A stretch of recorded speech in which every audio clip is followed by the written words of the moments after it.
Each afternoon, real setups are broken down with entry strategies and the technical reasoning behind every trade. This is today's best trade setups with verified investing. Welcome to today's best trade setups. My name is Benjamin Poole, head trader here at Verified Investing. The S&P 500 had a nice drawdown today. AVGO missed earnings and they didn't raise their guidance, so they're staying really weak. I do have a key support level for that. The SOXX had a nice drawdown as well. Now we're getting a nice bid to the upside into some key technical resistance levels. I have some shorts. I have some longs for you. You guys want to stay tuned to the end to see every single one of those. Let's go into the S&P 500. So here's this upsloping trend line that we're monitoring. Here's a pivot low here, secondary hit, third hit. Look at how price consolidated on that level. So now we've already closed below this upsloping trend line. If we get back above this pivot top right here in the charts, I'm looking to short the S&P 500 or the SPY at $759.57. Let's go to the SPX real quick. Similar price action, although here's the support level on the SPX. Pivot low here, secondary hit, third hit, fourth hit. Here was the fifth hit where we got a bounce. The more often a support level hits, the weaker that support level gets. So I am starting to anticipate more of a continued rollover. So again, that resistance level on the SPX is going to be sitting at 7,609 on the SPX. It's basically the same level on the SPY. But here again, we got to monitor this upsloping trend line. Once that does break, we're coming back into these pivot tops right here at $7,000. So that's the line in the sand that we're looking at. USO, I mentioned the short level yesterday at $140.92. It actually closed right in that area yesterday. One of the reasons that the S&P 500 is getting a nice bid is look at this sell-off in the USO. We are having money rotation out of the semiconductors, some of the memory plays, and that's why we're getting this nice continuation of this move down in USO is why the S&P 500 is getting a nice rip. So if we can get back into this gap fill, this is your shortable level again today because it gapped down this morning. $140.92 is a day trade level. If we do close above that on a 15-minute closing basis, then we're looking at this next level of resistance, which is this upsloping trend line. Depending on when it hits, could be as high as this red bar candle right here, the opening price, sitting at about $149.32. This starts my swing trade short on USO if we can get back up and retest the underbelly of this broken upsloping trend line. SOXX had this nice hangman candle. This was a great reversal today. Got back to this gap in the charts, almost hit this gap that was created on the 1st of June, 2026. Would have been a minor gap in the charts, but look at what's happening. The buyers are stepping in and driving this higher. So today, if we can get back up to this gap in the chart, sitting about $615.45, this is your shortable level. And I mentioned yesterday that sometimes it's better to wait after exiting a trade for a potential reversal candle. And with this hangman candle, this could be the beginning of a reversal.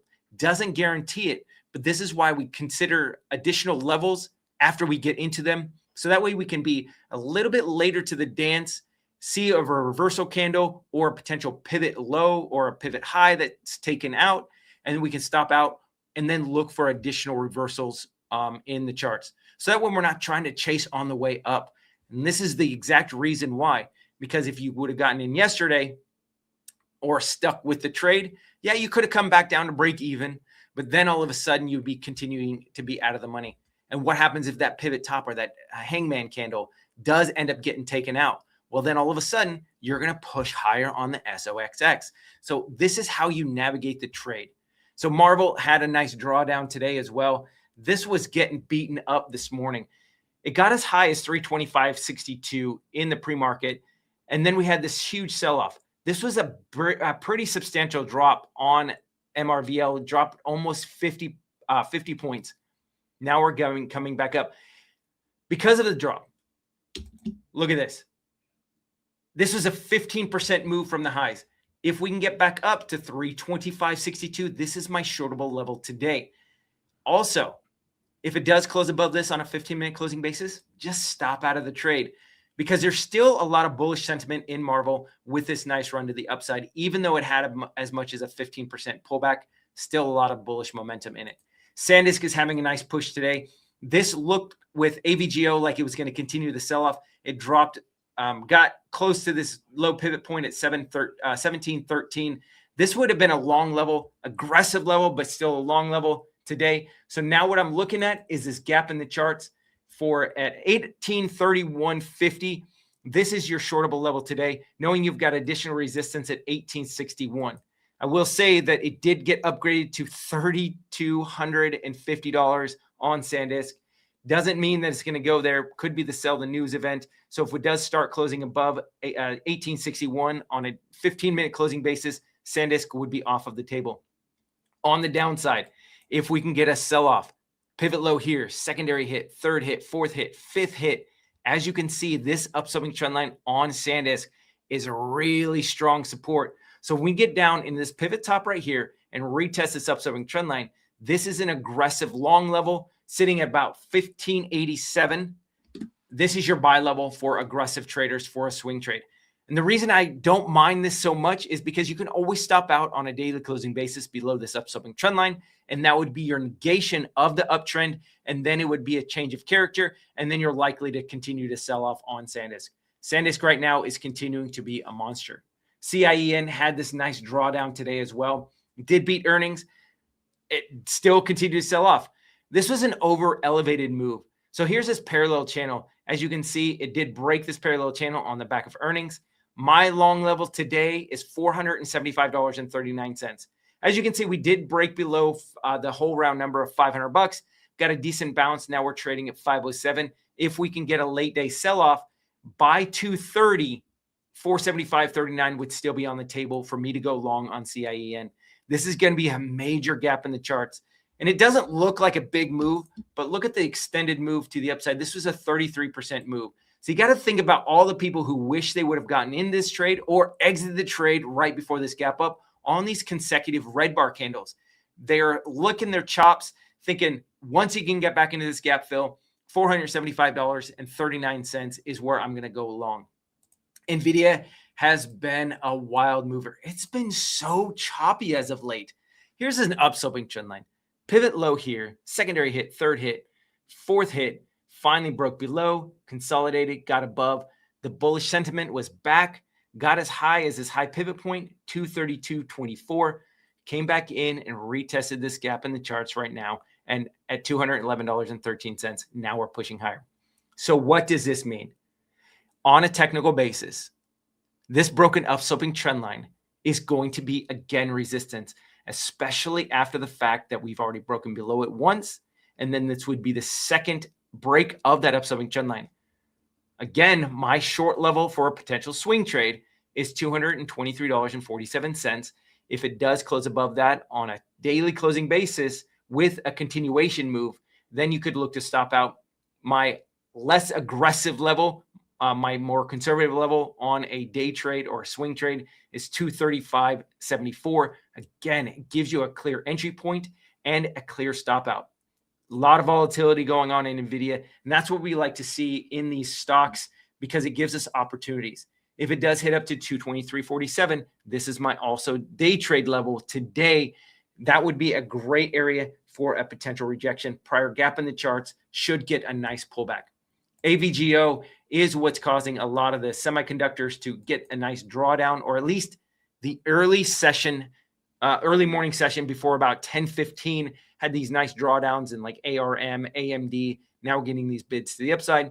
For me, my long level is a pierce of $400, $399.83, prior gap in the charts. But look at where AVGO got a nice bid. From the highs right here from the 21st of April, 2026, all the way over till May 2026, over a month of price consolidation, got to the lower end of it, and then got a nice bounce. What I like to look for is where price had consolidated at one time. This gives me an idea of where a lot of buyers and sellers, or really price action, is sitting. And so this is your aggressive level for a long trade, for a swing trade. And again, that would be right below this $399 or $400 whole round number. If we do start getting below that level, then you got to look for additional pivot points. And for me, my long level after a break of $400 would be 371.16. But a ton of price consolidation in this area. So we should get a pretty solid bounce in AVGO going forward. All right, OKLO had a nice drop. I'm still eyeing this $62.54 level. If we can get a drop down there today, this is a great buy level for a day trade.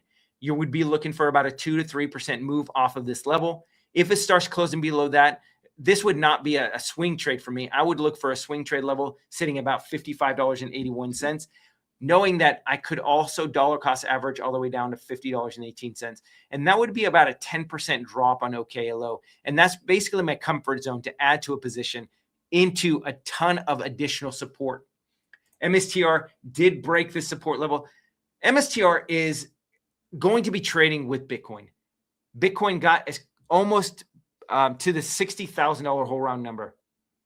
$132.36 was my level yesterday. Flush that, close below that on a 15-minute closing basis. So you stop out, look for your next level of support. And that's going to be this prior green bar candle high, prior gap in the charts, and a low pivot. For me, $121.44 is where I'm going to go long on MSTR today. If you're really aggressive, you can check out MSTX for a 2x leverage ETF. But for me, I'm a little bit more conservative. MSTR is the stock that I would, or the ETF that I would play. Sorry, the stock, $121.44 today. Once we start breaking that level, I'm eyeing this 106.99 level for a swing trade on MSTR.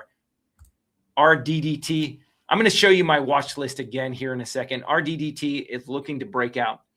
Sometimes it's more beneficial to wait for a breakout than trying to chase something. So we do look to be breaking this low pivot point right here after a rejection. Price action is getting back above. So I'd wait for a continuation move all the way up to about $199 and then wait for that pullback all the way to about $178. And this would be your entry price for a swing trade. On a day trade, if we can go up a little bit higher, we had this previous gap in the charts right here. So Reddit at $190.27. Around this area would be a great day trade short after this massive run to the upside. Look at that. That would be about a 20% move in just 2 days. So there should be a nice rejection level on Reddit if it can get up to that point. Now let's see where the money rotation is happening. So here's my watch list, my stock watch list. Let's go to the top. PVH is getting a nice drawdown today. Let's look at where the bounce level was. Prior gap in the charts, $69.76. I actually thought we were going to stop here at $72.25. But once we recaptured that pivot, off to the races we went on PVH.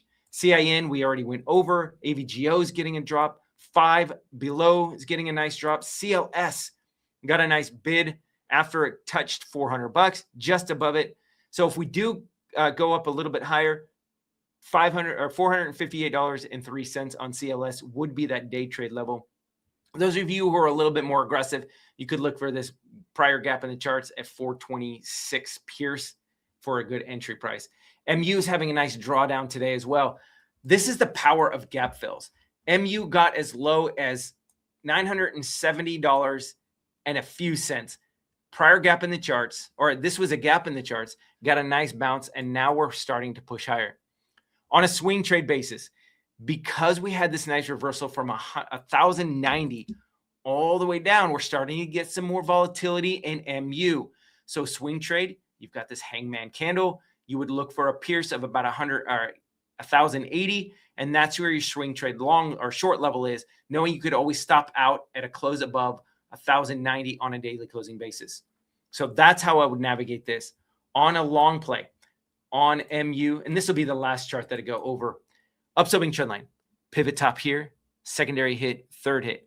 Price got back and retested this, got above it, never really made a continuation move before it retraced the scene of the crime after the breakout. So if we get back in and fill this gap or get right to this gap in the charts around $922.33, that's an aggressive long level, knowing that you could always stop out on a daily closing basis below that if that trend decides to fail, and then we could get additional pullbacks in MU. So that's what I have for you guys. a lot of different price action going on in the markets.